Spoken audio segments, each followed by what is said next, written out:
And the woman said what Benjamin Creme had said. She said, there's been many Christs. I said, there's been one, and his name is Jesus.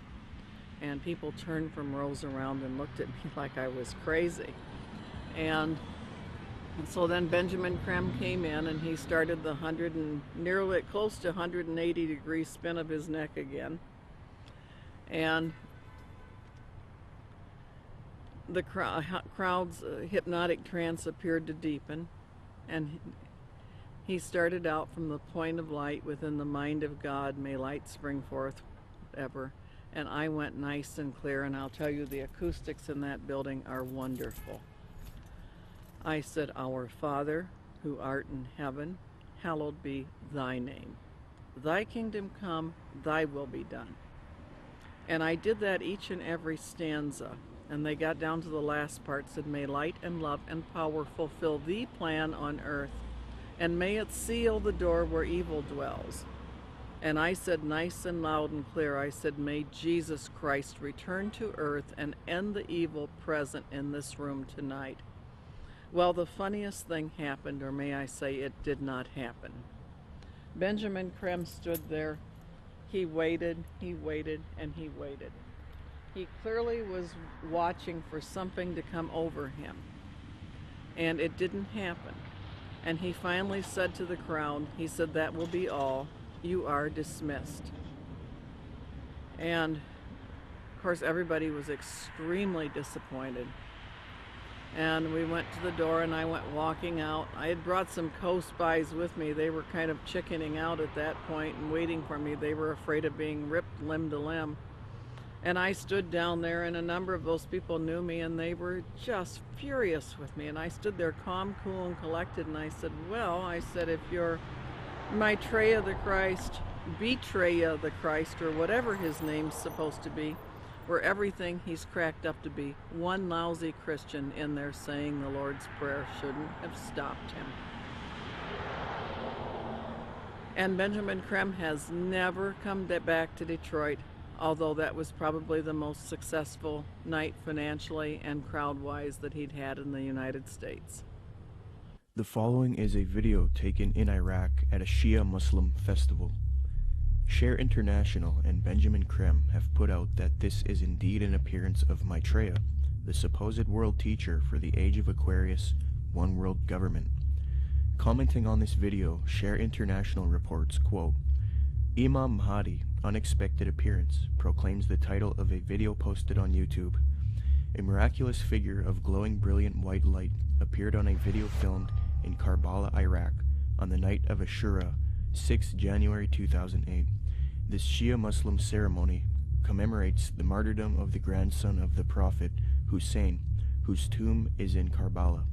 Benjamin Creme's master confirms that the light figure is Maitreya, Imam Mahdi to the Muslims, and that his dance-like movements with a sword remind us of his coming with the sword of cleavage. Could this be real, or is it a hoax? Is Maitreya real, or is he a hoax? Whatever the case may be, it turns out that it is not only New Agers and occultists who believe in this Maitreya, but politicians, presidents, and elitists also follow Maitreya. Wayne Peterson, a retired American diplomat and admitted supporter of Maitreya with connections to the Pentagon and the United Nations, stated the following about Mikhail Gorbachev and the White House in a Vision magazine interview, June 20th, 2000. Reporter Kendall Klug asks, I believe Mikhail Gorbachev has publicly stated his belief of the existence of Maitreya. Do you know if this is true?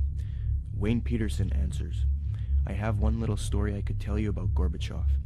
A friend of mine who has worked with the World Bank went to the Heads of State conference in Europe and gave a speech where he borrowed many of Maitreya's ideas for economic reform out of a book by Benjamin Creme that I had given him.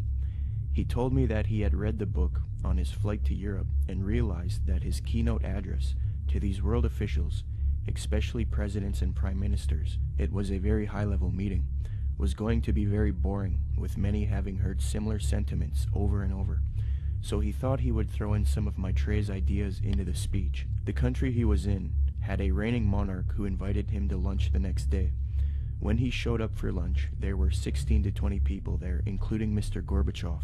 The monarch of this country said to my friend, "I suppose you're wondering why we invited you here today. Well, we are all curious about where you got those ideas for your speech, which you presented yesterday." He said that my friend Wayne gave me a book written by Benjamin Creme about Maitreya's mission. Immediately they nodded their heads. "We thought so," was the apparent response. "That's why we invited you here. We all know of Maitreya, and we're doing what we can for him. But we are not able to say anything publicly because we are world leaders. We each have our own public to deal with." Only one person there stood up and said that they could use his name to legitimize these sightings, and that was Mikhail Gorbachev. He was the only man in the room who would say, "Use my name if you want." The reporter asks, "Do you think President Clinton has had an experience with Maitreya?" Wayne Peterson: "I don't know if President Clinton has. I believe that former President Bush has. We used to have transmission meditation groups that Maitreya had asked us to do around Washington, D.C. People who were interested in Maitreya and the reappearance story would get together once a week in Georgetown, in the home of President Bush's main counselor at the White House. President Bush came over to this house for dinner one night, and the hostess was in the dining room as President Bush asked her, 'What do you think? I'm running against Clinton in this election. Am I going to win?' She said, 'No, Mr. President, you are not. Maitreya has already said that you are going to lose to Clinton.' Bush never challenged her, but merely said, 'Yeah.' He didn't ask who Maitreya was. He was very quiet, and then said, 'I think I've got to go now.'" Benjamin Creme has said many times that he had heard from one of Maitreya's associates that Maitreya had appeared to Bush and that they had a discussion in the White House. So that incident with my meditation group seemed to confirm that Bush did in fact know of Maitreya. I do know people in the White House have been visited by Maitreya many times, and the people I'm talking I've seen on the front page of the Washington Post, standing next to the president. In a December 19, 2008 London Telegraph article, Major Media Organization, Mick Brown praises Maitreya and Benjamin Creme, stating, quote, "This week has come encouraging news for anyone with an interest in signs and wonders, or desperate for a chink of light in the prevailing gloom, which probably means most of us. A savior is at hand."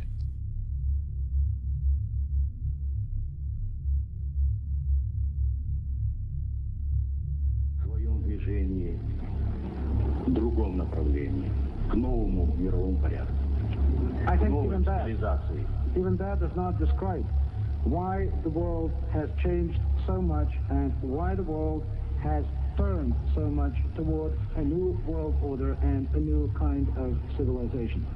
Maitreya is one of the main theosophy in Maitreya. The whole UN movement, the whole Lucis Trust movement, world goodwill, they're going out of their way to try to discredit it and say, well, you know, Jesus, all he really was a disciple of Maitreya. He's still a disciple of Maitreya. Maitreya is over him, and Jesus, they believe what happened is Jesus heralded in the age of Pisces. Now what we're going to be doing is now we need to herald in the age of Aquarius. This is where the New World Order comes in, and this is what Maitreya is going to bring. So we're going to de-emphasize Jesus, and we're going to move over to Maitreya. Jesus is just a disciple of Maitreya anyway, according to them.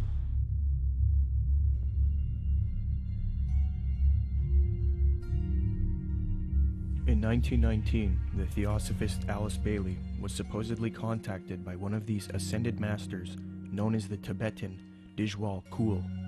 From 1919 to 1949, Bailey would write 24 books, and according to her, she would do automatic writing, a new age way of channeling and letting the force write for you.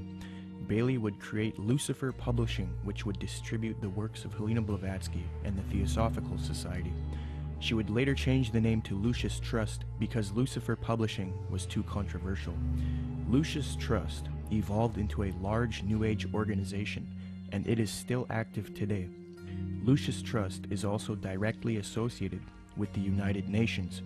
According to the United Nations International Geneva Yearbook 2009, quote, "The Lucis Trust is recognized by the United Nations as a non-governmental organization and is represented at regular briefing sessions at UN headquarters. The Lucis Trust is on the roster of the United Nations Economic and Social Council."